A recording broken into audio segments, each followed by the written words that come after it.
मित्रांनो, शालिनी भक्तिसागरमध्ये तुमचे मनपूर्वक स्वागत आहे। तर मित्रांनो, बरेच काही तुमच्या कमेंट्स आल्या, धन्यवाद, थँक्स। मुक्ताईनगर अंतुर्लीहून पण कमेंट्स खूप छान आली होती, तर त्या ताईंचे पण खूप मनापासून धन्यवाद। सर्वांच्या कमेंट्स खूप छान छान येत आहे, तर असेच कमेंट्स करत राहा आणि आपल्या चॅनलला पुढे घेऊन जा। ते माझं चॅनल नाही, तुमचं पण चॅनल आहे, तर खूप जणांना शेअर करा, म्हणजे आपल्या चॅनलला खूप व्ह्यूज, लाईक, सबस्क्राईब आले म्हणजे यूट्यूबवाले आपल्याला लवकर गोल्डन बटन देतील, त्याच्यात तुमचाच हात राहील। या कार्यामध्ये गोल्डन बटन जर आपल्याला आलं तर आता आपण या व्हिडिओच्या माध्यमाने श्रीमद भागवत पुराण ऐकणार आहोत। तर कोणी चॅनलला नवीन आलं असेल तर लाल बटनवर सबस्क्राईब करा, ऑलवर क्लिक करा, जास्तीत जास्त जणांना शेअर करा। कुठून कोणत्या गावात तुम्ही माझा हा व्हिडिओ ऐकत आहात आपल्या गावाची कमेंट्स करायला विसरू नका। श्री गणेशाय नमो नमः। वक्रतुंड महाकाय सूर्यकोटी समप्रभ निर्विघ्नं कुरु मे देव सर्व कार्येषु सर्वदा। श्री गणेशाय नमः। सरस्वती नमः। गुरुदेव तुभ्य नमः। कुलदेवताय नमः। ओम कृष्णाय वासुदेवाय हरे परमात्मने प्रणतक्लेशनाशाय गोविंदाय नमो नमः। ओम शांताकारं भुजगशयनं पद्मनाभं सुरेशं विश्वाधारं गगनसदृशं मेघवर्णं शुभं लक्ष्मीकान्तं कमलनयनं योगिर्भ्यानंगं वंदे विष्णु भवभयहरं सर्वलोकैकनाथं निवासं। श्री श्रीनिवास की जय। कोल्हापूर महालक्ष्मी माता की जय। पद्मावती महालक्ष्मी माता की जय। मागच्या व्हिडिओमध्ये आपण ऐकले की आपण उठल्याबरोबर बिस्तऱ्यातून उठले तर साईडलाच बसायचे आणि तेथल्या तेथे आपल्याला आपले दोघी हात बघायचे आणि कराग्रे वसती लक्ष्मी करमध्ये सरस्वती करमूले तू गोविंदा प्रभाते कर दर्शनम असे सांगितले। दोघी हात घेऊन आपले हातांचे दर्शन घेऊन मग कोणत्याही कामाला सुरुवात करायची। पृथ्वीला, धरतीला प्रणाम करायचा। नंतर 6 प्रकारच्या सेवा सांगितल्या मागच्या व्हिडिओमध्ये। सेवा, स्तुती, कीर्तन, कथाश्रवण, स्मरण अशा 6 प्रकारच्या सेवा केल्याने आपले हृदय जे आहे तर अतिशय शुद्ध होते। नंतर भक्त प्रल्हादांनी नाथाची स्तुती कशी केली आणि कसा उद्धार केला। मुलामुळे आईवडिलांचा उद्धार होतो ही पक्की गोष्ट आणि 71 पिढ्यांचा उद्धार होऊन मोक्ष प्राप्ती, पित्रांना सद्गती प्राप्त होते असे मागच्या व्हिडिओत ऐकले। नंतर 3 अवतार कोणते कोणते झालेले होते हिरण्यकश्यपचे, तर 3 अवतार जय विजयांचे कोणते कोणते झाले होते। हिरण्यक्ष व हिरण्यकश्यप पहिला, दुसरा रावण कुंभकर्ण, तिसरा शिशुपाल व दंतवक्र। कमेंट्समध्ये नक्की करा की जय आणि विजय यांचे 3 अवतार कोणते कोणते झालेले आहेत। तर पहिला अवतार हिरण्यक्ष व हिरण्यकश्यप, दुसरा रावण आणि कुंभकर्ण, तिसरा शिशुपाल व दंतवक्र। कमेंट्समध्ये करा म्हणजे लक्षात राहील। असे आपण मागच्या व्हिडिओमध्ये बरेच काही ऐकले, तर आता आपण त्याचा पुढचा भाग आपण ऐकणार आहोत। आणि कर्म कसे करावे गीतेत सांगितले गेलेले आहे की कोणत्या प्रकारे आपल्याला वागायचे आहे, कसे करायचे आहे, तर आपले कर्म आपल्याला साथ देतील। जो दिवस आपला शेवटचा दिवस राहतो, मृत्यूचा दिवस, तो भगवंताच्या भेटीचा दिवस राहतो, त्या दिवसाला घाबरायचे नाही। ठामपणे, निडरपणे देवाच्या डोळ्याशी डोळे आपण भेटायला पाहिजे। नजरेला नजर भेटून आपण परमात्म्याला प्रणाम करावा। डोळे झुकून कधी करावे नाही, कारण आपण खूप काही पुराणे ऐकले, वाचले, वेळ नसताना सुद्धा शेतात पुराणे ऐकले, कोणी प्रवासात सुद्धा पुराणे ऐकत आहे, तर आपले कर्म चांगलेच राहणार आहेत। नारदाचे वचन ऐकून धर्मराज राजसभेत चोह बाजूला पाहू लागले, पण त्यांना कुठेही परमात्मा दिसले नाही। धर्मराज परमात्म्याला ओळखू शकले नाही। धर्मराज द्वारकानाथाकडे पाहत होते, पण ते त्यांना मात्र भाऊच मानत होते। इकडे भगवान कृष्ण मनात विचार करीत होते की आता नारद चूप बसतील तर बरे होईल, नाहीतर मला प्रकट करतील। कृष्ण नारदाला म्हणाले, नारदा तुम्ही मला प्रकट करू नका, आपले पुराणच पूर्ण करा असे सांगितले। नारद म्हणाले, या सभेत जगाचा जन्मदाता उपस्थित आहे। जेथे पंढरपूरला इतके 15 लाख लोक होते। पंढरपूरला देवशयनी आषाढी एकादशीच्या दिवशी 25 जुलैला 15 लाख लोक पंढरपूरला होते, तर त्या पंढरपुराच्या 15 लाख लोकात आपले पांडुरंग सुद्धा होते।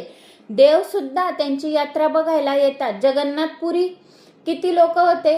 16 जुलैला 20 लाख लोक होते तेथे, तर रथ यात्रा होती एवढी, तर एवढी रथ यात्रा बघायला भगवंत रथामध्ये तर बसलेले विराजमान राहतात, पण त्यांचं एक रूप बाहेर सुद्धा फिरत राहतं, कारण आपल्या भक्तांची रक्षण करणं हे त्यांचं काम असतं. तसंच पंढरपूरला सुद्धा भक्तांची रक्षा करणं पांडुरंगाचे विठ्ठलाचे काम राहते, तर ते सुद्धा बाहेर येऊन बघत राहतात आणि आपल्या लीलांचे भक्तींचे वर्णन आणि चेहऱ्यावर भक्तांचे हावभाव त्यांना पण बघायला खूप आवडतं. आता आमच्या शेजारीच एक मनुष्य पंढरपूरला गेला आणि तेथेच त्याला अटक येऊन तो मृत्यू पावला. किती भाग्यवान की त्याला मोक्ष मिळाला. गेला वारी करायला आणि मृत्यू झाला, म्हणजे पांडुरंग भगवानचा आदेश आला साक्षात त्याला. आणि एकादशीच्या दिवशी मृत्यू आला. भगवंताचे सर्व द्वार उघडे राहतात त्या दिवशी. तर म्हटलं मोक्ष प्राप्ती, श्रीदी वैकुंठ लोकची प्राप्ती भेटली त्या माणसाला, की जात आहे पंढरपूरला वारी करायला. वारी केली ना आषाढी एकादशीच्या दिवशी त्याला मृत्यू आला, तर खूप मोठी गोष्ट आहे. खूप भाग्यवान समजावा तो मनुष्य. बाजूलाच झालेला आहे. तसेच काशी विश्वनाथ मध्ये वाराणसी काशी विश्वनाथला पण जर कोणाला मृत्यू आला ना, श्रीद कैलास लोकांमध्ये जातो तो, त्याला यमदूत हात लावणार नाही, मोक्षाची प्राप्ती होईल. त्याहून भाग्यवान कोणीच नाही. वाराणसीमध्ये मृत्यू येणं शिवपुराणात सांगितलेलं आहे. मी बरेच काही गोष्ट निघालेल्या आहेत त्याच्यात, पण वाराणसीच्या आज बिफोर 1-2 दिवस बिफोरच करते. तर आज प्रदोष आहे, रविवारीच ही रेकॉर्डिंग करत आहे मी. जसा वेळ भेटला तसं लवकर जर घरातले कामं आवरून गेले 1:30-2 वाजेशी तर लवकर करून घेते, म्हणजे 2-3 तास मधले मला भेटून जातात मग 2-3 व्हिडिओ बनवायला. तर आज प्रदोषाच्या दिवशी जर आपण वाराणसीचे नुसते नामस्मरण केले काशीचे, तरी आपल्याला अर्धे पुण्य काशी क्षेत्राच्या पुण्यफळाची प्राप्ती होते. तर ऐकणाऱ्याला बी, श्रवण करणाऱ्याला बी आणि वक्त्याला पण. तर आपल्याला भगवान श्रीकृष्ण काय म्हणतात आता नारदाला, की आता हे मला प्रकट करतील का, तर मला आता प्रकट करू नका. या सभेमध्ये जगाचा जन्मदाता सुद्धा उपस्थित आहे असे नारद म्हणाले. जेथे जेथे मोठी भव्य यात्रा भगवंताच्या होत राहतात तेथे ते स्वतः विराजमान राहतात. ब्रह्मदेवाला वाटले की आता नारद माझे नाव जाहीर करणार आणि मला प्रसिद्धी मिळणार. ईश्वराने जीवाला आपलेसे केले म्हणजे जीव ईश्वर रूप होतो. नारद पुढे म्हणाले, राजन, जगनिर्मात्या ब्रह्मदेवालाही उत्पन्न करणारा या सभेत बसला आहे. धर्मराज नारदाला विचारू लागले, कुठे आहेत तुझे भगवान, कुठे आहे परब्रह्म, मला का दिसत नाही आहे, कुठे आहेत ते. आता नारदाने आता राहवले गेले नाही. आज श्रीकृष्ण नाराज झाले तरी हरकत नाही, पण मी त्यांना प्रकट केल्याशिवाय राहणार नाही. नारदांनी भगवंताकडे बोट दाखवून म्हटले, अयम ब्रह्म. उपनिषेदात इंद्र ब्रह्म म्हणून म्हटले गेले, पण येथे अयम ब्रह्म असा शब्द प्रयोग केला गेला आहे. युयमनु लोके बतभूरी भागा लोकाम पुण्यानामुन योभियांती एषाम गृहाना वसतीती साक्षात गुडम परब्रह्म मनुष्यलिंगम स वा अयम ब्रह्म. म्हणजे काय, याचा अर्थ असा आहे की यांच्याच दर्शनासाठी हे सर्व मुनी येथे आले आहेत. प्रभूने डोके नमून आपला चेहरा लपून म्हटले, मी ब्रह्म नाही. नारद खोटे बोलत आहे. नारद म्हणाले, अहम ब्रह्म. याचा खोटे बोलण्याचा स्वभावच आहे. भगवंत लीलेत कधी कधी खोटे बोलत असतात. त्यांनी लहान असतानाच एकदा यशोदा मातेला म्हटले होते, मी माती खाल्ली नाही. नाहम भक्षिताना अंब. म्हणजे आत्मसाक्षात्कार अनेक वार होऊनही त्यात दृढता येत नाही. सद्गुरूच्या कृपेनेच दृढता येत असते. नारदांनी धर्मराजाला भगवंताचे दर्शन घडवले व सर्व रहस्य उकलून दाखवले. आता मिश्र वासनेच्या प्रकरणाला प्रारंभ होत आहे. 7व्या स्कंदाच्या 11 ते 15 अध्यायात मिश्र वासनेचे विवेचन सांगितले गेले आहे. मनुष्याची वासना काय आहे? मिश्र वासना आहे. प्रथम मी स्वतः उपभोग घेईन, नंतर उरलेले तर तुला दुसऱ्यांना देईन. हीच मिश्र वासना. याचा अर्थ मिश्र वासना म्हणजे काय? माझ्याजवळ जे काही आहे तर मी त्याचा उपभोग घेईन आणि मग तुला देईल उरलेली वस्तू. त्याला मिश्र वासना म्हणतात. संतांची वासना सदवासना असते. राक्षसांची वासना असदवासना म्हणतात. आणि दुर्जन जे म्हणतो ते आम्हाला पटत नाही. वैष्णव जे सांगतो तसे आम्ही वागत नाही. प्रल्हादाचे चरित्र ऐकल्यावर नंतर धर्मराजाने नारदाला मनुष्य धर्म समजून देण्यास सांगितले. 11 ते 15 अध्यायात धर्माचे विवेचन आपण ऐकले. पहिल्या 4 अध्यायात साधारण धर्म, 5व्या पासून 15व्या अध्यायापर्यंत विशिष्ट धर्म सांगितला गेला आहे. मनुष्याचा खरा मित्र धर्मच आहे. जेव्हा कोणीही साह्याला नसतो तेव्हा धर्म साथ देतो. धन संपत्ती भलेही नष्ट हो, पण धर्माचा नाश होऊ देऊ नये. मनुष्य सर्व सुखाचे साधन धनच असे मानत असतो, पण ते खोटे आहे, अज्ञान होय. मानव सृष्टीच्या संचालनासाठी भगवंताने जे विधी बनवले आहेत तोच धर्म होय. आजच्या घटनेत कायद्यात कितीतरी परिवर्तन करावी लागतात, कारण की त्यांचे कर्ते विलासे माणसेच असतात. रामराज्यात तर वसिष्ठांचे वचनच कायदा म्हणून पाळले जात आहे. प्रथम साधारण धर्माच्या लक्षणाचे वर्णन आहे. साधारण धर्म म्हणजे सर्वांचा धर्म, मनुष्य मात्राचा धर्म. नारद म्हणतात या धर्माचे विवेचन फार लांबलचक आहे. मी प्रथम नारायणाच्या मुखाने हा धर्म ऐकला. धर्माची 30 लक्षणे आहेत. पहिले लक्षण म्हणजे आहे ते सत्य व शेवटचे लक्षण आहे आत्मसमर्पण. धर्मकथेचा प्रारंभ होतो सत्याने आणि शेवट होतो आत्मसमर्पणे. सत्यच ईश्वराचे स्वरूप आहे. धर्माची गती सूक्ष्म आहे. अस्त्यासारखे कोणते पाप नाही. सत्य असे साधन आहे की ज्याच्या साह्याने माणूस सत्यनारायणात लीन होतो. हरिश्चंद्राने पत्नीचा विग्रह करून सत्याचे पालन केले होते. सत्यात अढळ श्रद्धा ठेवावी लागते. यथार्थांचे नावम सत्यम आहे. महाभारताच्या मतानुसार ज्याने सर्वांचे कल्याण होऊ शकते असे विवेचन म्हणजे सत्य होय. सत्याचे सर्वांचे कल्याण होईल असे विवेकपूर्ण वचनच बोला. सत्यम भूतहितम प्रोक्तम म्हणजे काय? श्रीकृष्णाचे असत्य वचनही सत्यच होय, कारण बहुजन बहुहिताय असते. महाभारतात युद्धात द्रोणाचार्य प्रसंगी श्रीकृष्णाला खोटे बोलावे लागले होते. द्रोणाचार्य भीषण युद्ध करीत होते आणि जोपर्यंत त्यांच्या हातात शस्त्र होती तर त्यांना मारणे शक्य नव्हते. काय करावे हा प्रश्न पडला होता. अश्वत्थामा नामक हत्ती मारून द्रोणाला सांगितले की तुझा मुलगा अश्वत्थामा मेला. पण मेला कोण होता? अश्वत्थामा हत्तीचं नाव होतं. तुम्ही जर ऐकले असेल महाभारत तर महाभारतात तुम्हाला हे लगेच आठवलं असेल. तर अश्वत्थामा या हत्तीचं नाव आहे. तर हत्तीने काय सांगितलं? द्रोणाला सांगितलं की तुझा मुलगा अश्वत्थामा मेला. द्रोणाचार्यांनी ही गोष्ट खरी मानली आणि कृष्ण सुद्धा खूप खोटे बोलू शकतात असे त्यांना वाटले. पण धर्मराज मात्र कधी खोटे बोलत नाही. म्हणून द्रोणाचार्य धर्मराजाजवळ गेले. त्याला विचारू लागले, खरोखरच माझा मुलगा मेला काय? तो मेला असेल तर मला अन्न त्याग करावं लागेल. श्रीकृष्णाने धर्मराजाला सांगून ठेवले होते की अश्वत्थामा हता असे म्हणशील म्हणजे काय? सत्यवद हा नियम मी बनवला आहे, म्हणून त्यात परिवर्तन करण्याचा अधिकार मला आहे. सत्य तेच होय की जे बोलणे विवेकपूर्ण असून सर्वांच्या कल्याणाचे असते.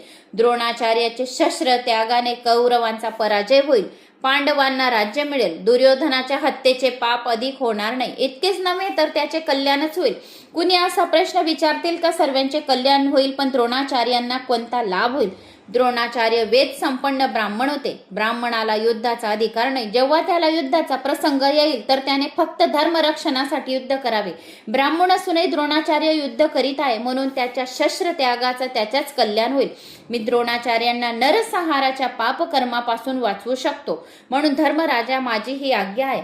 धर्मराजाने द्रोणाचार्यांना ऐकू जाईल एवढ्या मोठ्याने म्हटलं, अश्वत्थामा हता. पण लगेच हळू आवाजात म्हटले, नरो वा कुंजरवा. म्हणजेच धर्मराजाचे शब्द ऐकून द्रोणाचार्यांनी शस्त्र त्याग केला.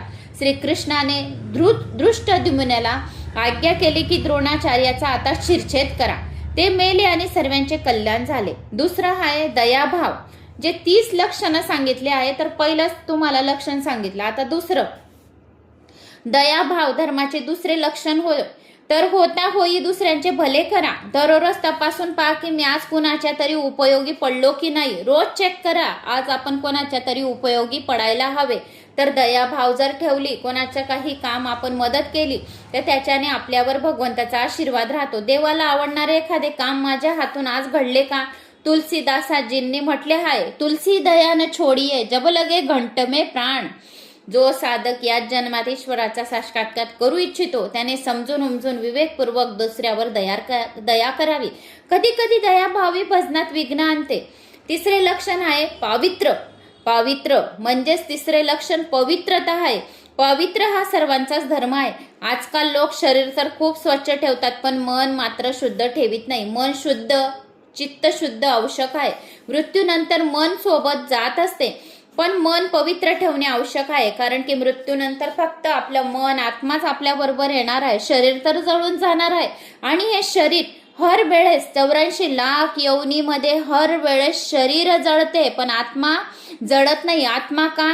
पाप पुण्याईमुळे आत्मा तोच राहतो आपला.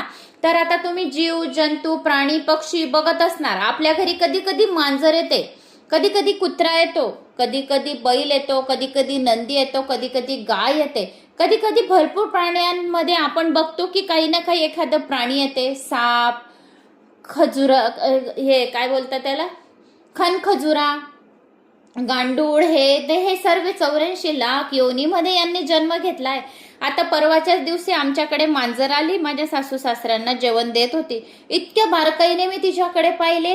माझ्या सासऱ्यांना मी म्हणाले की बाबा, हे मांजरच्या जन्मात आपण बी गेलो असणार ना? त्यांनी सांगितलं हो. मग म्हणे आपण हर वेळेस आपले शरीर बदलते म्हणे, पण आत्मा तोच राहतो. आपल्याला माहित नाही राहत. सर्व भगवंत आपल्याला विसर पाडून देतो. कारण मनुष्य जन्म हा शेवटचा आहे. 84 लाख योनीनंतर आपण फिरून या मनुष्य जन्मामध्ये आईच्या गर्भात आपण जन्म घेतलेला आहे. तर किती 9 महिने नरक यातनांपेक्षा सुद्धा गर्भवास आपण खतरनाक सोसलेला आहे.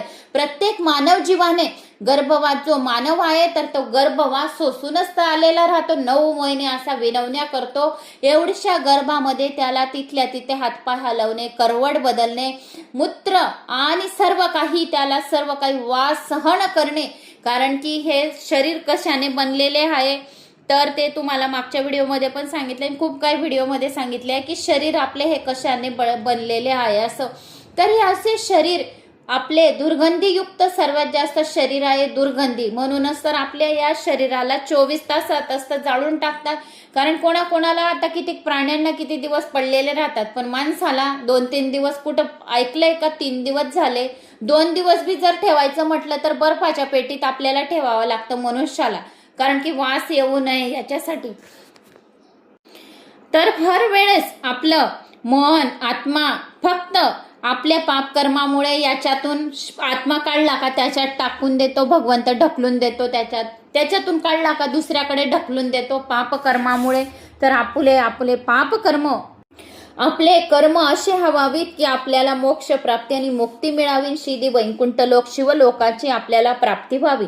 म्हणून तर आपण एवढे पुराण ऐकत आहोत की आपल्याला मोक्ष प्राप्ती याच जन्मात पाहिजे आहे. जो पुराण ऐकतो त्याला याच जन्मात मोक्ष प्राप्ती मिळते. त्याला यमदूत हात लावत नाही, यमयातना त्याला होत नाही, त्याच्या पुऱ्या परिवाराला मोक्षाची प्राप्ती देऊन देतो. मनाशिवाय दुसरे काही सोबत जात नसते. शरीरापेक्षा मनाकडून पाप अधिक होत असते.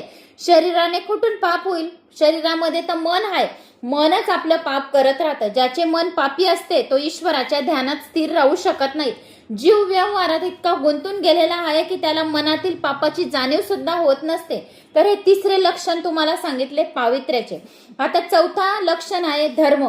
तपश्चर्या, विचार, वाणी आणि वर्तन यात शुद्धता राखणे म्हणजे तपश्चर्या होय. आपण एवढे पुराण वाचत आहे तर हे काय करत आहोत? आपण श्रवण करत आहोत. आपण एवढी पुराणे श्रवण करत आहोत, वाचत आहोत, तर आपण काय करत आहोत? एक तपश्चर्या, वेळ काढून आपण, तळमळ आपल्याला लागलेली राहते तर आपण हे तपश्चर्या करत आहोत. 5वा धर्म आहे तितिक्षा. तर भगवत कृपेने जे काही दुःख वाटेला येईल ते सहन करा. आपण हे पुराण वाचून, ऐकून तरी सुद्धा आपल्या वाटेला जर काही दुःख आले, अडचण आले, काही कामं आपले होत नाहीये, तर मागच्या जन्माच्या पापकर्मामुळे आपले कामं होत नाही. कामं होतील ना, 100% आपले कामं होतील. काम तर रोखणार नाही, हे एक गोष्ट लक्षात ठेवून घ्या. आपली जेवढी श्रद्धा आहे भगवंताच्या प्रती, काम तर रोखणार नाही. कोणी येऊन तर काम असं करून जाईल, एकदम उच्च काम करून जाईल की तोंडात बोट घालण्यासारखं काम राहील की अरे बापरे, याला तर कोणाचीच मदत नव्हती, पण काम काय जोरात केलं. कारण साक्षात शिव पार्वती, लक्ष्मी नारायण, कुबेर, भंडारी येऊन आपले कामं करून जातील. काम तर रुकणार नाही आणि सर्व कामं चांगले होतील. तर आपले कामं रुकणार नाही. पण जे काही दुःख आपल्या वाटेला येतात त्या मागच्या जन्माच्या पापकर्मामुळे, तर आपण मागच्या जन्माच्या पापकर्म नाहीसे व्हायला पाहिजे म्हणून आपण पुराणांचे श्रवण करत आहोत. सद्भावनाने पहा, तेव्हाच देव तुमच्या बाजूने राहील व तुमच्या शत्रूंना दंड करेल. एक महात्मा जप करीत जात होते. रस्त्यात कोण्या एका धोब्याने कपडे वाळायला टाकले होते. आता 5वा धर्म काय आहे? भगवत कृपेने जे काही दुःख वाटेला येईल ते सहन करा. धर्म 5वा धर्म. पहिला काय सांगितला? पहिले लक्षण सांगितले आपण आत्मसमर्पणचे, आणि दुसरे दया, तिसरे पावित्र्य, चौथे तपश्चर्या, 5वा धर्म. तर धर्मावरच आलेलो आहे आपण. तर आता आपण सर्वांना, शत्रूकडे सुद्धा सद्भावनेने पहा, तेव्हा तुमच्या बाजूने राहील, तुमच्या शत्रूने दंड करेल. एक महात्मा काय करत होते? 5व्यावर आहे. एक महात्मा काय करत होते? जप करीत होते, मंत्रांचा जप करत होते, नामामृत करत होते. रस्त्यात कोणी एका धोब्याने कपडे वाळायला टाकले होते. त्यावर त्या महात्म्याचा काय पडला? कपड्यावर पाय पडून गेला. महात्म्याचा धोबीने कपडे वाळायला घातलेले होते तर महात्म्याचा पाय पडला. धोब्याने ते पाहताच त्या महात्म्याला काठीने मारू लागला. देवाने विचार केला की महात्मा तर माझंच नावाचा जप करीत होता, म्हणून जर त्याचे रक्षण केले नाही तर माझी प्रतिष्ठा कशी राहील. त्या महात्म्याच्या रक्षणासाठी प्रभू नारायण वैकुंठातून भूतलावर आले. इकडे महात्म्याच्या सहनशीलतेने उच्चल खाली त्याने विचार केला की मी या धोब्यापेक्षा सशक्त आहे. त्याने धोब्याला मारण्यास काठी उचलली. देवाने हे पाहिले तर ते वैकुंठात निघून गेले. भगवान लवकरच परत आले म्हणून लक्ष्मीने कारण विचारले असता भगवान म्हणाले, तेथे आता महात्मा नाही, 2 धोबी लढून राहिले आहे. महात्म्याने सहनशीलतेचा त्याग करून धोब्यासारखेच वर्तन केले. मग मला तेथे काय करायचे आहे? मनुष्य अपमानामुळे तेव्हाच दुखी होतो की जेव्हा अभिमानी असतो. जीव दीन होऊन ईश्वराला शरण जाऊन त्याच्या चरणांचा आश्रय तर त्याने घेतला तर त्याच्यावर अपमानाचा कोणताही परिणाम होणार नाही. सहनशक्ती तितक्षा होय. आता 6वा आहे अहिंसा. मन व वाणी व शरीर यांनी कुणला दुःखी न करणे म्हणजे अहिंसा होय. सत्य तेच होय ज्याच्या संसर्गात येणाऱ्या स्वभाव बदलून जातो, सुधारतो. ऋषीच्या आश्रमात हिंस पशु शांत होऊन जातात म्हणजे अहिंसा. 7वा आहे ब्रह्मचर्य. शरीराने ब्रह्मचर्य पाळावे. बरेच सापडतील, पाळणारे बरेच सापडतील. आणि काही देव आपले एकादशी प्रदोष काही चांगल्या चांगल्या तिथींवर ब्रह्मचर्याचे पालन करावे. पण डोळ्याने व मनाने ब्रह्मचर्य पाळणारे फारच विरळ. कोणी स्त्री किंवा पुरुषांचे चिंतन करणे सुद्धा ब्रह्मचर्याचा भंग होय. जर कोणी पुरुषाचे सुद्धा मनात ध्यास आला तरी सुद्धा ब्रह्मचर्य भंग होणे. कोणी स्त्री सुद्धा मनामध्ये जर ध्यास आला, तिची आवड निर्माण झाली तरी पण ब्रह्मचर्याचा भंग होतो. कालच्याच व्हिडिओमध्ये सांगितलं मी तुम्हाला हे सर्व. कामुक गीताचा श्रवण सुद्धा ब्रह्मचर्याचा भंग आहे. ब्रह्मचर्य तर मन स्थिर करण्याचे साधन आहे. ब्रह्मचर्य जर आपल्याला पालन करायचे आहे तर मन स्थिर करावे. तर ब्रह्मचर्य आषाढी एकादशी तर देवशयनी एकादशी पर्यंत ब्रह्मचर्याचे पालन करतात. आषाढी एकादशी तर आपले देव उठणी एकादशी पर्यंत ब्रह्मचर्याचे पालन करतात. चटईवर झोपतात, वांगे खात नाही, गोबी खात नाही, पत्तागोबी खात नाही, एक वेळेस उपास करतात, संध्याकाळी फराळ करतात, दूध फलाहार घेतात. चातुर्मासचे एवढे नियम आहेत की काय सांगू. चातुर्मासाचे नियम मध्ये तुलसीला रोज दीपदान 4 महिने केलाच पाहिजे. आपली पिरियड जर आली तर ते स्किप करून घ्यायचे 5 दिवस. त्या 25 दिवसात 2 वेळा म्हणजे 5 दिवसाचा दिवा आपला खंड पडला आहे तर केव्हाही 5 दीपक जास्त लावून द्यायचे म्हणजे 30 दिवस पूर्ण आपले चातुर्मासामध्ये आपले 20 दिवस कमी पडणार नाही पिरियडचे. तर ते 20 दिवे लावून द्यायचे एकखट्टा. नाहीतर जेव्हा वेळ भेटेल हर महिन्याचे 5 दिवे आपले बाकी आहे तर ते केव्हाही 5 दिवे एकखट्टा बी लावले तर 30 दिवसाचा पुरा महिन्याचे आपले दिवे लागले जातील. चातुर्मासात गोपदम 30-33 काढतात. गोपदम आपल्या देवारात काढा, तुळशी जवळ काढा. ओम नमो भगवते वासुदेवाय नमः या मंत्राचा 108 वेळा जप करतात. तुळशी जवळ 11 प्रदक्षिणा घालतात. दररोज काही ना काही असे नियम आहेत, चातुर्मासाचे भरपूर नियम आहेत, पण आपला तो विषय टॉपिकवर येत नाही म्हणून केव्हा 2 व्हिडिओ पण मी टाकून देते. जर काही उपास राहिले त्या दिवशी 2-3 व्हिडिओ येऊन जातात की ज्याला जे आवडेल ते ऐकून घेतील असं. तर चातुर्मासाचे भरपूर नियम आहेत. तर चातुर्मासात सुद्धा ब्रह्मचर्याचे पालन करणे म्हणजे भगवान विष्णूंचा मोठा आशीर्वाद प्राप्त करून घेणे आहे. तर 8वा नियम आहे त्याग, काहीही टाकून देणे, सोडून देणे धर्मच होय. 9वा आहे स्वाध्याय, सदग्रंथांचे चिंतन करणे, मननच स्वाध्याय होय. आपलं मन काय आहे, स्वाध्याय हा प्रत्येकाने आचरावा. 10वा आहे आवर्जम, स्वभावातील सरळता सुद्धा सर्वांचा धर्म होय. 11वा आहे संतोष, ईश्वराने व जितके दिले आहे त्यात संतुष्ट राहणारी व्यक्ती सर्वात श्रीमंत आहे आणि असंतुष्ट असणारा खूप दारिद्र्य समजावा. ईश्वराने जे आपल्या जवळ दिलेले आहे तर ते खूप मोठे धन आहे असे प्रत्येकाने समजावे. आणि खूप श्रीमंत सुद्धा राहतो तरी त्याला असंतुष्ट राहतो म्हणजे खूप दारिद्र्य आहे असे समजावा. आता एक उदाहरण देते तुम्हाला संतोषचं. संतोष म्हणजे संतुष्टीचं 11वा आहे. असे आपल्याला 30 ऐकायचे आहेत. आता एक उदाहरण म्हणजेच एका भिकाऱ्याला रस्त्यात एक रत्नखचित अंगठी मिळाली. त्याने विचार केला की माझ्या ही पेक्षा जो गरीब असेल त्याला मी ही अंगठी देईल. चालता चालता एका ठिकाणी त्याला दिसले की 5 बंगल्याचा मालक शेठजी 6वा बंगला बांधित आहे. मजुरांशी मजुरांच्या पैशाबाबत भांडत आहे. मजूर म्हणत होते की मी काम पूर्ण करत घेतोस आणि दाम मात्र देत नाही. त्या भिकाऱ्याने ती अंगठी त्या शेठजीला दिली. तो शेठ म्हणाला माझ्याजवळ तर पुष्कळ आहे, मी भिकारी नाही, ही अंगठी तू मला का देत आहे. तो भिकारी म्हणाला जर आपल्याजवळ पुष्कळ धन आहे तर मजुरांशी का भांडण करत आहे, त्यांना दाम द्या, काम केलेल्याचे लोभ का धरत आहे. आपण संतोषी नाही म्हणजेच भिकारी आहात. तुम्हीच सांगा की खरा भिकारी कोण होता व खरा श्रीमंत कोण होता, कमेंट्स करून. आता 12वा आहे समदृष्टी, सर्वात व सर्वांना समदृष्टीने पाहणे म्हणजे सर्वांचा हा धर्म आहे की सर्वांना. काल परवाच्याच व्हिडिओमध्ये मी तुम्हाला सांगितले जो साधा आहे त्याच्या मनात आस पेस कपट चपट छल दिखावा काही नाही तर त्याला काय सर्व जग कसं दिसेल, साधं दिसेल. दोषारोपण त्याला कोणातच दिसणार नाही. आणि जर आपल्यामध्ये दोष राहतील तर आपण समोरच्यामध्ये वारंवार दोष काढत राहू. तिची साडी बघा, तिची बांगडी बघा, तिने तयारी कशी केली, तिची लिपस्टिक बघा, हे काय दोषारोपण. तर कारण की जर आपणच साधे राहिले तर आपल्याला समोरच्यामध्ये दोष दिसणार नाही. म्हणून समदृष्टी भावनेने पहा. तर आपला हा सर्वांचा धर्म आहे. कोणातच खोडी खाडी काढू नका, कोणामध्ये दोषारोपण करू नका. एक बोट तुम्ही समोरच्यावर करत आहे दोषासाठी तर 4 बोट आपल्याकडे आहेत दोषासाठी. म्हणून आपल्याला सर्वांना समदृष्टीने पाहायचे, कारण व्यवहारात विषमता करावी लागते. भावात्मक विषमता कधी असू नये. 13वे काय आहे मौन. 13वे अतिशय छान आहे. काहीही नाही बोलावे, फक्त मौन धारण करावे.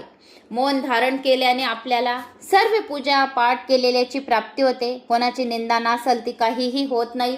4 महिने चातुर्मासात जेवण करताना मौन सुद्धा पाळू शकतात. हा पण एक नियम तुम्ही बनवू शकतात. कारणाशिवाय व्यर्थ काहीही न बोलणे म्हणजेच मौन होय. जर काम असेल तरच बोला, नाही तर ओम नमो भगवते वासुदेवाय नमा म्हणत बसा. मौन धारण करा, हाही सर्वांचा धर्म होय. मौन मनाने साधले जाते. मौन मनाला शांती मिळवून देते. मानसिक पापांचा नाश होतो. वाणीवर बुद्धिपूर्वक अंकुश ठेवा. 14वा आहे आत्मचिंतन. हा बी खूप छान आहे आत्मचिंतन. दररोज विचार करीत राहा की मी कोण आहे. हाच प्रश्न मी दररोज मला स्वतःला विचारत राहते.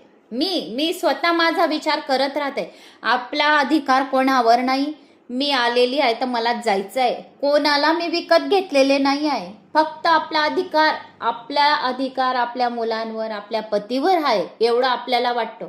पण आपण कोणावरही जास्त काहीही बळजबरीने काही आपण अधिकार जतू शकत नाही. कारण आपण पण इथे आलेलो आहेत तर आपला अधिकार या पृथ्वीवर आपण उभा आहे. तर शेष नाग त्याच्या डोक्यावर एवढं सर्व पृथ्वी धरलेली आहे, त्याने डोक्यावर उचललेली आहे. तर आपण सुद्धा ह्या भार त्या शेष नागावर टाकलेला आहे. तर आपण बी उभे कोणावर आहे, शेष नागावर. तर आपल्याला सुद्धा काही अर्थ नाहीये की कोणाला आपण ठामपणे म्हणू की तुला माझं ऐकावंच लागेल. आपल्याला स्वतःला बदलावं लागेल तरच तुम्ही समोरच्याला बदलू शकणार.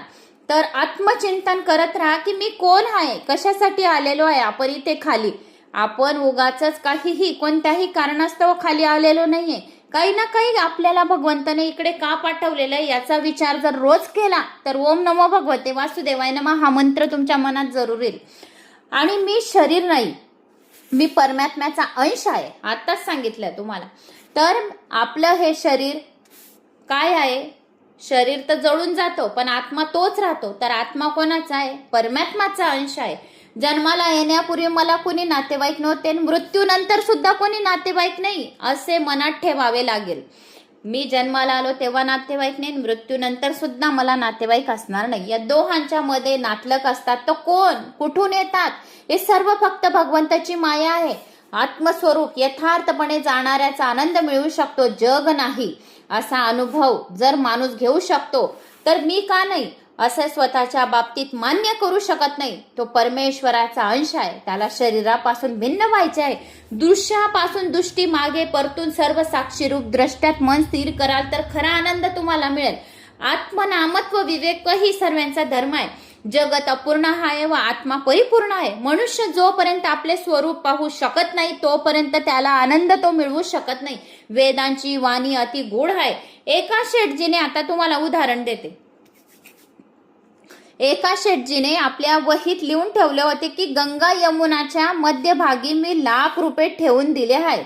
त्याची मुले जेव्हा दारिद्र्य झाली तेव्हा त्यांनी जुनी वही वाचता वाचता तो उल्लेख आढळला पण त्याचा अर्थ कळू शकला नाही.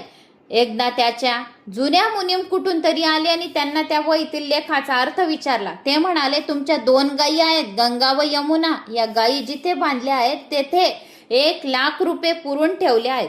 या दृष्टांताचा आध्यात्मिक अर्थ आम्हाला पाहायचा आहे. गंगा व यमुना या होत्या आमच्या इडा व पिंगला नाड्या. या 2 नाड्यांच्या मध्ये असते सुषुम्ना नाडी. जोपर्यंत कुणा सद्गुरूकडून ही नाडी जागृत होत नाही तोपर्यंत त्याला ब्रह्मदर्शन या भगवत दर्शन होत नाही. ज्ञानीजन ललाटात ब्रह्मदर्शन करत असतात तर वैष्णवजन हृदयाने. आपण कोण आहेत, सर्वजण वैष्णव, आपण विष्णूचे भक्त आहोत तर आपण हृदयामध्ये भगवान विष्णूंचे चतुर्भुज नारायणाचे सिंहासनावर बसलेले नारायणाचे आपण आपल्या हृदयामध्ये दर्शन करत असतात रोज. साधू होणे तितके कठीण नाही पण जितके सरळ होणे कठीण असते. तर हे 14व्यात सांगितले. आता 15वा आहे पंचमहाभूतात ईश्वराची कल्पना करणे. ईश्वराचा अनुभव घेणे म्हणजे सर्वांचा धर्म आहे. 16वा आहे कृष्ण चरित्र रोज श्रवण करणे, हा सर्वांचा धर्म आहे. जो कृष्ण चरित्र भागवत पुराण रोज ऐकेल तर हा सर्वांचा धर्म आहे. याच्याने सर्व पापांचा नाश होईल. 17व्या आहे कृष्ण कीर्तन. कृष्ण चरित्र, कृष्ण कीर्तन, स्मरण सेवा, पूजा, नमस्कार, देवाचे दास्य, सख्य, आत्मसमर्पण हाही देव सर्वांचा धर्म आहे. मी परमात्मा आहे असे चिंतन केल्याने प्रभू जीवाला आपलेसे करून घेतात. नेहमी हे लक्षात असू द्या की भगवंत मला सोडून एक क्षणभरही कधी माझ्या दूर नसतात. जो ईश्वराला आपल्या सोबत ठेवतो तो निर्भय बनत असतो. परमात्म्याला आत्मसमर्पण करणे हा सर्वांचाच धर्म आहे. यानंतर विशिष्ट धर्माचे विवेचन आहे. ब्राह्मण, क्षत्रिय, वैश्य आणि शूद्र हे 4 वर्ण भगवंताच्या शरीरापासून उत्पन्न झालेले आहेत. सर्व भगवंताच्या स्वरूपात आहे असे तुम्ही समजा. या 4 वर्ण व 4 आश्रमाचे वर्णन आहे. ब्रह्मरूपी दृष्टी अद्भुत निष्ठा सिद्ध झाल्यावर त्या व्यक्तीने भेदभावाचे पालन न केले तर काही प्रत्यय नाही. वर्ण व 4 आश्रमाचे वर्णन आहे. ब्रह्मरूपी दृष्टी व अद्भुत निष्ठा सिद्ध झाल्यावर जर ज्या व्यक्तीने भेदभावाचे पालन न केले तर काही प्रत्यवाय नाही. शास्त्रात कुठेही हरिजनाची निंदा केली गेली नाही आहे. सर्वांनीच आपल्या धर्माचे कर्तृत्वाने पालन केले पाहिजे. ब्राह्मणाचा धर्म आहे अध्ययन, अध्यापन, दान करणे, दान घेणे, यज्ञ करणे, यज्ञ करणे. क्षत्रियाचा धर्म प्रजेचे रक्षण करणे. वैश्यांचा धर्म आहे गोपालन, कृषी आणि व्यापार. शूद्राचा धर्म आहे समाजाचे सर्व वर्गांची सेवा करणे.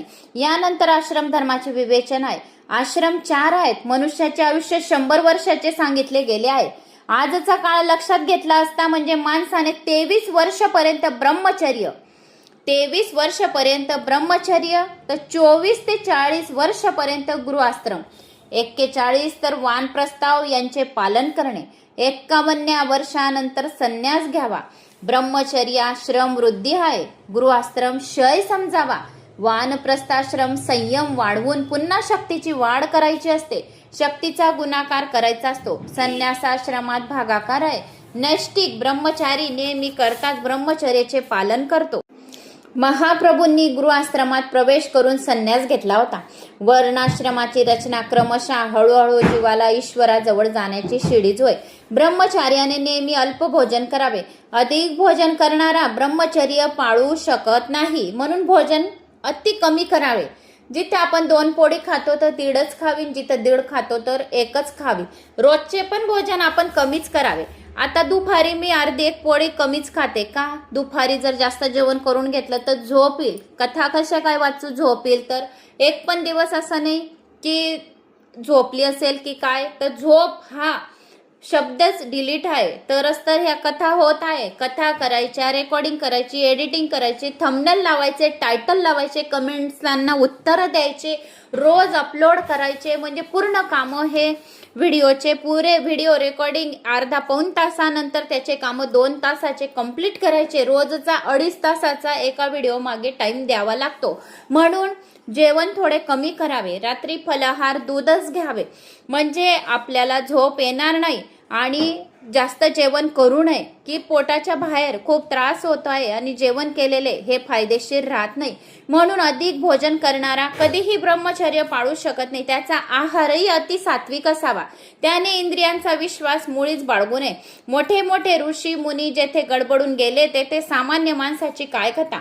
भागवतातही म्हटले गेले आहे की ज्याला ब्रह्मचर्य पाळायचे आहे त्याने स्त्रीचा सहवास सोडला पाहिजे. कामांध व्यक्तीला विवेक राहत नसतो, म्हणून सावधानपणाची आवश्यकता आहे. ज्ञानीही कधी कधी मोहित होऊन जातात, त्याचे शहाणपण स्थायी राहत नाही. कामाचे मूळ संकल्प असते की लौकिक कामनांनी काम वाढतो, अलौकिक कामनांनी काम कमी होतं. काम क्रोधाला उत्पन्न करतो, काम एकांतात त्रास देतो. म्हणून एकांतात भजन करा फक्त. सर्व अनर्थ कामामुळेच तर होतात. तर कामाचा नाश झाला तर समजा देव दूर नाही. जगाकडे पाहण्याची दृष्टी जर बदलली तर कामाचाही नाश होईल. संन्यास घेण्याच्या अगोदर गृहस्थाने वानप्रस्थ धर्माचे पालन करावे. पवित्र ग्रंथांचे अध्ययन पूजन करावे. वैराग्य दृढ झाल्यानंतर संन्यास घेतला पाहिजे. परमेश्वरासाठी सर्व सुखाचा त्याग संन्यास होय. प्रल्हाद व दत्तात्रेयाचा एक प्रसंग आहे, तर ते तुम्हाला सांगते. प्रल्हादाने दत्तात्रेयाला विचारले, देवा, आपण ऐश आरामात तर राहत नाही, मग आपण इतके धष्टपुष्ट कसे दिसता? दत्तात्रय देव म्हणाले, जगातल्या कोणत्याही जड पदार्थात आनंद नाही आहे. सुखाची इच्छा दुःख होय. माझ्या साठवलेल्या आत्मानंदात मी उपभोग घेत असतो. मी आपला आनंद आपल्या आत्म्या स्वरूपाला, हृदयाला देत असतो आणि प्रारब्धाला भोगून तो पूर्ण करतो. माझी आत्मनिष्ठा दृढ आहेत. माझे 2 गुरु आहेत. माझा पहिला गुरु आहे मधुमक्षिका. मधुमाशीप्रमाणे फार कष्ट करून लोकही धन संचय करतात, पण मधमाशीप्रमाणे धन्याचा उपभोग मात्र कोणी विराळाच करीत असतो. माझा दुसरा गुरु आहे अजगर. त्याच्याप्रमाणे मी निश्चेष्ट पडलेला राहतो आणि प्रारब्ध योगाने जे काही मिळेल त्यात संतुष्ट राहतो. या 2 गुरूंपासून मी वैराग्य व संतोष या 2 गुणांचा बोध घेतलाय. एकाच ठिकाणी बसून मी सतत ब्रह्मचिंतन करीत असतो, ज्यामुळे मनात विक्षेप उत्पन्न होतो. अशा व्यवहारापासून मी दूर राहतो आणि ओंकाराचा सतत जप करीत राहतो. ओम नमः शिवाय ओंकाराचा सतत जप करीत राहतो. आता गृहाश्रमाचे विवेचन येते. पती पत्नी सावधानपूर्वक जर पवित्र जीवन जगतील तर त्यांच्या संन्यासाश्रमासारखाच आनंद गृहाश्रमात सुद्धा मिळेल. पवित्र जीवन जगणारे दाम्पत्य साधू संतांची सेवा करून परमेश्वराला पुत्र रूपाने प्राप्त करून आपल्या मांडीवर लालन पालन करतील तर संन्यासी केवळ ब्रह्मचित्तानेच मग्न झालेला असेल. गृहाश्रमात ही गोष्ट लक्षात ठेवली पाहिजे की स्त्री कामभोगाचे नव्हे तर धर्माचे साधन आहे.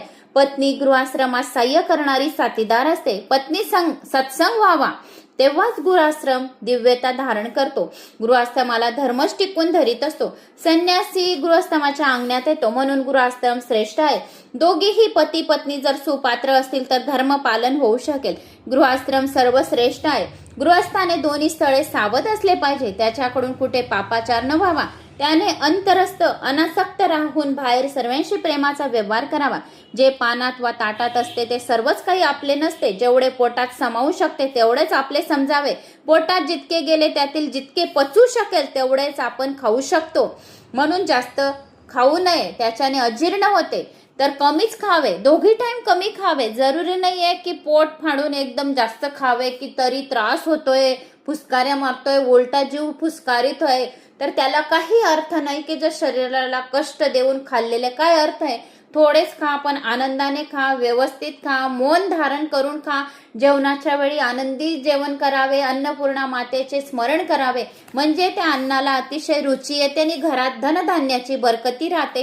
हे मा अन्नपूर्णा, तू आम्हाला अशीच पोटभर जेवण देते राहा आणि आमच्या 71 पिढ्यांपर्यंत सर्वांना तू पोटभर जेवण दे, असे तिला प्रार्थना करावे. या सृष्टीमध्ये कोणी उपाशी न राहो, जीव जंतू असे प्रार्थना करावी की तू असा आशीर्वाद दे की कोणीच या पृथ्वीवर कोणीही उपाशी राहू नको. कोणत्या ना कोणत्या कारणाने तू कोणाला निमित्त बनवून दिलेलं आहे, तर असे आपल्याला वागायचे आहे आणि प्रार्थना करायची आहे. याच्याने आपल्या पूर्ण घरावर माता अन्नपूर्णाचा आशीर्वाद राहतो. म्हणून आपल्याला जेवढे पचेल तितकेच खावे, जास्त कधीही खाऊ नये. अर्धे उपाशी राहिले तर चालेल, अर्धे उपाशी बलकी चांगले वाटते, थोडे कमीच खाल्ले तरी चालेल. 2 पोळीच्या ऐवजी 2च खा, पण एकदम छान वाटेल, तरतरी वाटेल, शरीराला हलकं वाटतं. आणि या पावसाळ्यात थोडे हलकच जेवण करायचे, जड वस्तू कधीही खाऊ नये. गृहस्थाप्रमाणे अधिक कठोर होऊ नये, तसेच फार सरळ पण असू नये. स्त्रीशी फार ममत्व ठेवू नये, स्त्रीच्या अधीन कधीही राहू नये, अयोग्य आहे. जास्त स्त्रीच्या अधीन राहणे म्हणजे अयोग्य. आवश्यकतेपेक्षा जो स्त्रीच्या अधीन राहतो त्याचे सुद्धा तोंड पाहू नये, पाहणेही पाप होते. आता एक उदाहरण देते की एक राजा होता, तो पशुपक्ष्यांची भाषा जाणत होता. एकदा राजा राणी जेवत होते. एका मुंगीने राणीच्या ताटातले एक शीत उचलून राजाच्या ताटात ठेवले. हे पाहून दुसरी मुंगी म्हणाली, हा अधर्म होय. स्त्रीचे उष्टे अन्न पुरुषांना खाऊ घालणे म्हणजे अधर्म होय. या 2 मुंग्यांचे बोलणे ऐकून राजाला हसू आले. राणीने हसण्याचे कारण विचारले, तेव्हा राजा म्हणाला, जाऊ दे, ही गोष्ट विचारू नकोस, ऐकशील तर अनर्थ होईल. ज्या महात्म्याने राजाला पशु पक्ष्यांची भाषा समजण्याची विद्या शिकवली होती, त्याने सांगितले होते की मी ही विद्या शिकवली आहे, पण ही गोष्ट तू कुणाला सांगशील किंवा ही विद्या कुणाला शिकवशील तर तू मरून जाशील. राजाने राणीला पुष्कळ समजवले, पण हट्टी राणी, तिला काहीही नाहीये वाटलं, पण ती एकसारखी हट्ट करत होती. तर राजा हा स्त्रीच्या हट्टामध्ये पडला. ती म्हणाली, आपला मृत्यू झाला तरी हरकत नाही, पण हसण्याचे कारण सांगा. राजा भोळा व पत्नीच्या अधीन होता. तेव्हा त्याने म्हटले, आपण दोघे काशीला जाऊ, तेथेच तुला मी ही गोष्ट सांगेन. राजाने विचार केला की मरायचे आहे तर मग काशीच मरून मुक्ती का न मिळावी. आत्ताच सांगितलं मी तुम्हाला, आपण काशीचे नाव घेतले. जो काशीमध्ये मरतो त्याला मुक्ती प्राप्त होते, जो काशीमध्ये मरून जातो त्याचा मृत्यू होतो तर त्याला मुक्ती प्राप्त होते. श्रीद कैलास लोकांमध्ये त्याला प्राप्ती होते. काशी काशी पण म्हटले आपण, तरी पण आपल्या पापांचे नाश होते. जी डायरी आहे पापांची त्याची एक एक लाईन कट होते. काशी काशी बोलल्यास ओम काशीनाथाय नमः, विश्वेश्वर नाथाय नमः, विश्वेश्वराय नमः या मंत्राचा आपण जप केला आपण तरी आपल्या पाप नाहीसे होतात. तर राजाला काय वाटले की आता मला मरायचेच आहे. राणी खूप हट्टपणा करत आहे की का हसले त्याच्यापेक्षा आपण काशीला जाऊ आणि काशीलाच मरू आणि मुक्ती पण मिळवून घेऊ. ते दोघी काशीला जाण्यास निघाले. रस्त्यात एक बकरा बकरीची जोडी त्यांना दिसली. बकरी बकऱ्याला काय म्हणाली, मी विहिरीजवळ जाऊन माझ्यासाठी हिरवे गवत आणा. काय सांगितले, तुम्ही विहिरीजवळ जाऊन माझ्यासाठी हिरवे गवत आणा, नाहीतर मी बुडून जीव देईन. बोकड्याने समजवले की माझा पाय घसरून मी विहिरीत पडलो तर मरून जाईन. बकरी म्हणाली, काहीही हो, पण मला हिरवे गवतच खायचे आहे. बकऱ्याने डोळे वटारून म्हटले, मी त्या राजासारखा मूर्ख नाही की स्त्रीसाठी वृथा प्राण देईन. राजाने बकऱ्याचे हे शब्द ऐकले आणि तो विचारत पडला, मी किती मूर्ख आहे की प्रभू भजनासाठी जे शरीर मिळाले आहे त्याच्या स्त्रीच्या मूर्खपणाच्या हट्टीसाठी नाश करण्यास तयार झालो आहे. धिक्कार आहे माझ्या जीवनाला, धिक्कार असो मला. माझ्यापेक्षा तर हा बकरा खूप शहाणा आहे. त्याने राणीला निक्षून सांगितले की मी काहीही सांगू शकत नाही, तुला काय करायचे असेल ते खुशाल करू शकतेस. राणीला आपला हट्ट सोडावा लागला. म्हणून स्त्री जास्त हट्टी असू नये. जर आपल्या मिस्टरांनी आपल्या पतीने म्हटले की काही गोष्ट नाही तर त्याच्यावर विश्वास पण ठेवावा लागतो की काही कारणास्तव काही आपल्याला सांगत नाही आहे. नाहीतर आपला तर विश्वास आहे आपल्या पतीवर. आपले पती कसे आहे, प्रत्येकाला आपल्या पतीचा विश्वास राहतो आणि विश्वासावरच हे जीवन चालू आहे. आपले पती पत्नीचे जे गाडे आहे, 2 चाकं आहे पती पत्नीचे, हे चाकं एकमेकाशिवाय एक बी जर हल्ला तरी गाडं पलटून जातं. म्हणून पती पत्नीचं हे नातं विश्वासावर राहतं. आजकालच्या या कलयुगामध्ये जर कॉम्प्रोमाइज केले तरच जीवनाचे गाडे चालेल. हट्टीपणा करणार तर गाडं चालतच नाही. तू बी हट्टी मी बी हट्टी, तशात गाडं चालत नाही. जर आपले मिस्टर आपल्यावर संताप करत आहे तर बायकोने शांत राहावे, आणि ज्यावेळेस बायको जर संताप करत आहे तर मिस्टरांनी शांत राहावे. कारण एकमेकाचा संताप काढणं पण खूप जरुरी राहतो. जर आपण संताप काढला नाही तर आपल्या छातीवर धाब येतो. म्हणून एकमेकांना कॉम्प्रोमाइज करूनच हे जीवनाचं गाडं चालवलं म्हणजे सुरळीत चालतं ते गाडं. म्हणून स्त्रीने जास्त हट्टीपणा कधीही करू नये. या संसाराला चालवण्यासाठी आणि हा घराचा प्रपंच चालवण्यासाठी खरं तर म्हटले तर स्त्रीने कॉम्प्रोमाइज खूप करत राहते. स्त्री ही सर्वात मोठी सहनशीलता आहे, दुर्गा देवीचं एक रूप आहे. म्हणून या राणीला आता सांगितले की तू कितीही हट्ट कर, आता तुला तुझा हट्ट सोडावा लागेल. राणीला आपला हट्ट सोडावा लागला आणि मग हृदयातून राम निघून गेले तर मनुष्य कामांधो बनतो. गृहस्थाला आज्ञा दिली गेली की आहे की दान करावे, कारण दानाने धनशुद्धी होते. आता वर्षातून 1 महिना गंगातीरी राहावे अशी ही आज्ञा दिली गेली. त्याने एकांतवासात नारायणाची, भगवान विष्णूची आराधना करावी. वर्षातून 1 महिना देवासाठी राखून ठेवावा. घरी नीट रीतीने भक्ती होऊ शकत नाही, म्हणून तीर्थांच्या ठिकाणी जाऊन उपासना करावी. तीर्थांच्या ठिकाणी घराचे लौकिक गोष्टी आठवण करू नका, भगवंताचंच नाव घेत राहा. मागच्या व्हिडिओमध्ये बी तुम्हाला सांगितले की मंदिरात गेले आहे तर घरी दूध उतू गेलं का, मांजर दूध पिऊन जाईल का, घरी कोण हुगळेल का, त्या काही गोष्टी लक्षात ठेवायच्या नाही. फक्त शिवलिंगावर पाणी टाकत आहे तर पुरं ध्यान भगवान शिव आणि मी. भगवान विष्णूची पूजा करत आहे तर फक्त भगवान विष्णू आणि मी, म्हणजे तीच तुमची पूजा फक्त लागू होईल. पूजा कथा वगैरे काहीही श्रवण करताना, भागवत पुराण वाचताना, या श्रवण करताना इकडच्या तिकडच्या कोणत्याही गोष्टी मनात आणू नये. फक्त पुराण आणि मी, म्हणजे भगवान विष्णू आपल्यावर लवकर प्रसन्न होतील. तर श्रवण पण करत आहे तर पुराण आणि मी, म्हणजे देव भगवत प्राप्ती आपल्याला लवकर होईल. आपण एवढे पुराण ऐकत आहोत तर का ऐकत आहोत आपण? आपल्याला भगवत प्राप्ती, भगवान विष्णूचा आपल्यावर आशीर्वाद प्राप्त व्हावा, भगवान शिवशंकराचा आपल्यावर आशीर्वाद प्राप्त व्हावा, म्हणून आपण एवढ्या पुराणांचं श्रवण करत आहोत. आणि आपल्या सर्व पापकर्मांचे नाश व्हायला पाहिजे म्हणून आपण श्रवण करत आहोत. म्हणून तीर्थाच्या ठिकाणी फक्त आपल्याला मंत्रांचा जप करायचा आहे आणि फक्त उपासनाच करायची आहे. भक्तीसाठी स्थान शुद्धी आवश्यक आहे. स्थानिक वातावरणाच्या मनावर फार मोठा परिणाम होतो. मार्कंड पुराणात एक कथा आहे. मार्कंड पुराण आपलं वाचायचं बाकी आहे, आणून ठेवलंय पुराण, हे झालं की लावू आपण.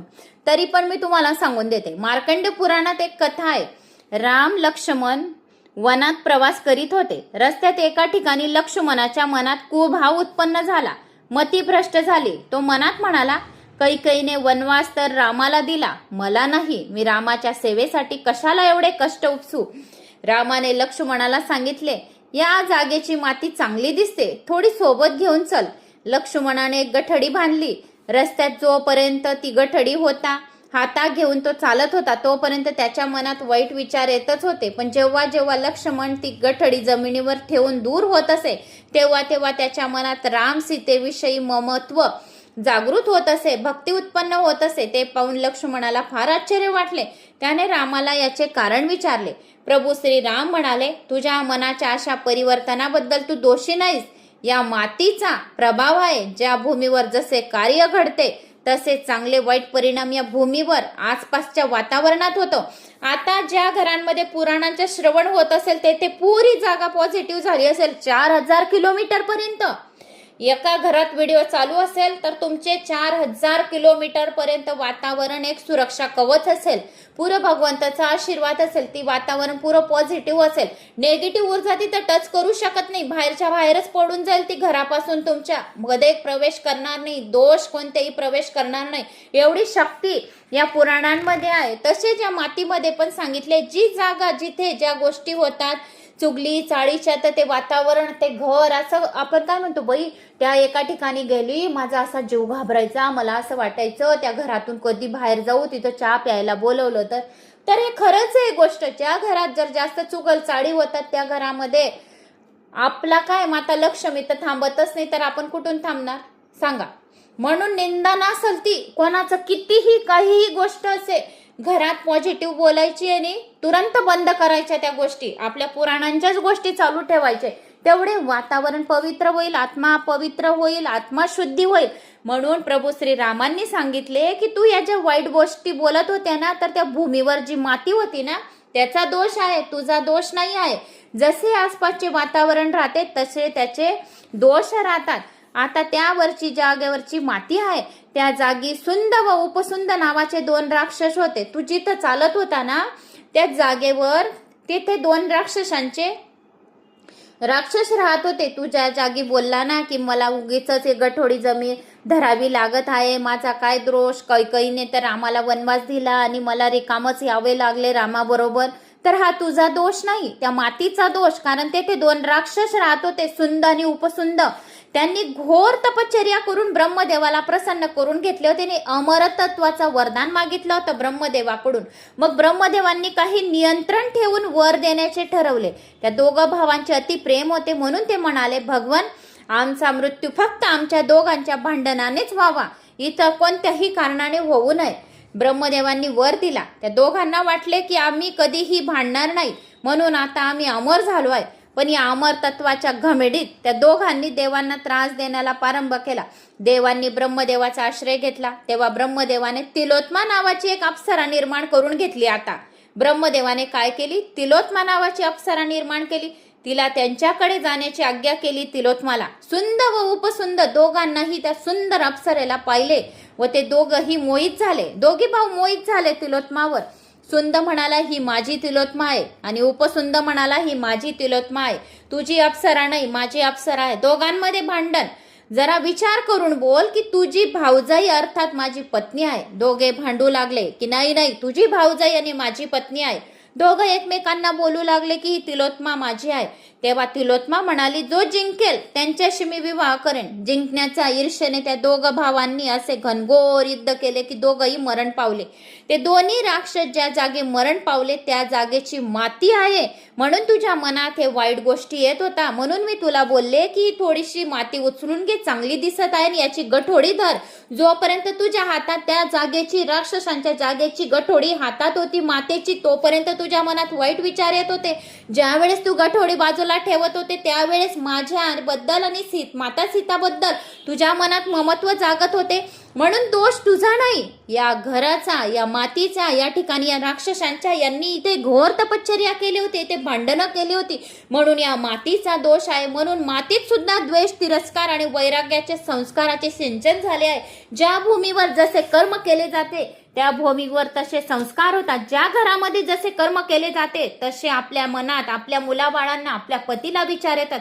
माणसाने नेहमी घर म्हणून पवित्र ठेवावे. लोक माथेरानला सहल करण्यात जातात, परंतु ते हा विचार करीत नाही की आपल्या माथ्यावर किती रान आहे आणि किती ऋण वाढले आहे. माथेरानाला जाण्याऐवजी जेथे भगवंताने लीला केली आहे तेथे जा बरं. अशा भगवत धामामध्ये राहून सत्कर्म करावे. गृहस्थाने पितृश्राद्धही केले पाहिजे. राजा दशरथाच्या श्राद्ध प्रसंगी माता सीता ज्यावेळी वशिष्ठाला अन्न वाढत होत्या तेव्हा तिला वसिष्ठांच्या शरीरात दशरथ राजाचे दर्शन घडले. पवित्र ब्राह्मणाच्या माध्यमातून पित्तर घरी येत असतात. पवित्र ब्राह्मण असतात, आपण ज्यांना पित्तर सांगतो त्यांच्या माध्यमात आपले पितृ असतात जेवायला. पवित्र ब्राह्मणाद्वारे आपले श्राद्ध कर्म करावे लागतात. कामाचे मूळ संकल्प आहे, म्हणून संकल्पाचा त्याग करून कामाला जिंकले पाहिजे. मनात सुखाचा संकल्पच येऊ नये. संकल्पच तर दुःखाचे कारण आहे. कामाची इच्छा अपूर्ण राहिली म्हणजे क्रोध उत्पन्न होतो. कामना जे आहे त्यागच क्रोध जिंकण्याचा उपाय. क्रोध दुःखदायक आहे. क्रोधावरचा रागवण्याचा निश्चय करा. प्रापंचिक लोक ज्यात अर्थ आहे असे समजतात तोच अनर्थ होय असे मत जाणून लोभाला जिंका. तात्विक विचाराने भयाले जिंकावावे. आध्यात्मिक विद्येने शोक व मोह यांचा निराश करावा आणि संतांच्या सेवेने दंभ नष्ट करावे. मौनाने योगातील विघ्न नाहीशी करावी आणि शरीर, प्राण इत्यादी निश्चेष्ट करून हिंसेवर विजय मिळवावा. गृहस्थाने सद्गुरूचा आश्रय घेऊन त्यांच्या आज्ञेचे पालन केले पाहिजे. सात्विक भोजन, स्थान व सत्संगाच्या साह्याने निद्रेचा पराजय करावा. सत्व गुणाच्या बुद्धीने मनुष्याचा देह विलीन होत असतो. ज्ञानेश्वरांनी 16व्या वर्षी आणि शंकराचार्यांनी 32व्या वर्षी प्रयाण केले आहे. तमोगुण वाढल्यामुळे काय येते? झोप येते, झोप वाढते. सत्वगुण वाढल्याने झोप उडून जाते. आता आपल्यामध्ये सत्वगुण आहेत म्हणून आपल्याला झोप येत नाही. सकाळी पण लवकर 5 वाजेशी जाग येतो, 1 वाजता बी झोपतो आपण, 12 वाजता बी झोपलो, 11ला बी झोपले, पण 5-5:30शी जाग येते. आणि ज्याला ब्रह्ममुहूर्तामध्ये जाग येते ते अतिशय उत्तम. 3 ते 4:30-5च्या दरम्यान ज्याची आपोआप झोप उघडत असेल त्यांच्यावर दैविक शक्ती राहते. दैविक शक्ती राहते म्हणजे काय? घाबरू नका, म्हणजे देवांचा तुमच्यावर आशीर्वाद आहे म्हणून तुमची झोप जी आहे तर 3 ते 5च्या बीच मध्ये उघडत आहे. म्हणजे तुम्ही साक्षात खूप भाग्यवान आहे की भगवंत तुम्हाला दर्शन देण्यासाठी आतुर होत आहे. पण म्हणूनच तुम्हाला लगेच जाग येत असेल तर खूप खूप भाग्यवान आहेत जे ब्रह्ममुहूर्तावर त्यांना जाग येते. अशा लोकांना देवाचा खूप आशीर्वाद राहतो. म्हणून आपले सत्वगुण आहेत आपल्यामध्ये, म्हणून तर आपण 5-5:30शी उठतो. 8च्या अगोदर तर स्त्रीची अंघोळ झालीच पाहिजे, कारण की 8 वाजेचा टाइम हा राक्षस स्नानाचा आहे. म्हणून प्रत्येक स्त्रीने लवकर बिस्तर सोडून अंघोळ करायला हवी. म्हणजे आणि तुळशीला दिवा लावावा, उंबरठ्यावर दिवा लावावा. देवघरामध्ये आपण देवपूजा, चहा पाणी घराला झाडझूड केल्यानंतरच करतो, तरी पण एक दीप तेलाचा असो की तुपाचा असो एक लावूनच द्यायचा. मटक्याजवळ दीपदान करावे. या चातुर्मासात दीपदानाचं बी खूप काही महत्व आहे. चातुर्मासात जेवढे दीपदान केले तितके पुण्य आपल्याला मिळते. म्हणून आपल्यामध्ये सत्वगुण आहेत. सत्वगुणावाल्या व्यक्तींना झोप येत नाही, लवकर त्यांची झोप उघडते. झोप तमोगुणांचे लक्षण आहे. सदाचार, संयम, सात्विक आहार, विचार इत्यादींच्या पालनाने सत्वगुण वाढतो. सत्वगुणाच्या वृद्धीने भगवंताला भेटण्याची आतुरता वाढते. दररोज भगवंताचे ध्यान करा. ध्यानाने ध्यान करण्यात ईश्वराची शक्ती येत असते आणि हृदय आत्मा आपला शुद्ध तितका होत असतो. सरस्वती माता जिभेवर विराजमान होते आणि वाणी पवित्र होते. आणि आपण जे चांगले चांगले बोलतो तर ते लवकरात लवकर आपले कामं होण्यास मदत होते. घोड्यांना गृहस्थाने आपल्या नियंत्रणाखाली ठेवले पाहिजे. विद्वान म्हणतात की शरीर हा रथ आहे आणि इंद्रिय काय आहे? त्याचे घोडे. इंद्रियांचा नियंता मनच या घोड्यांचे बागडोर आहे. शब्दादी विषयी भिन्न भिन्न मार्ग आहे. बुद्धी या रथाचा सारथी आहे. या रथाला बांधण्यासाठी ईश्वराने चित्तरूपी बंधन बनवले आहे. 10 प्राण या रथाची धुरा आहे. धर्म अधर्म 2 चाके आहेत. रथात असणारा अहंकारी हा जीव आहे. आणि ओंकार काय आहे? धनुष्य. तर जीव बाण होत शुद्ध जीव होतो ओंकार या मंत्राचा जप केल्याने. परब्रह्म हे लक्ष नेम आहे. राग, द्वेष, लोभ, शोक, मोह, भय, मद, मान, अपमान, असूया, माया, हिंसा, मत्सर, रजोगुण, प्रमाद, श्रुदा, निद्रा इत्यादी काय आहेत? शत्रू इत्यादी काय आहेत? आपले शत्रू. या शत्रूंना आपल्या शरीरात थोडीशी सुद्धा जागा द्यायची नाही, दूर करा.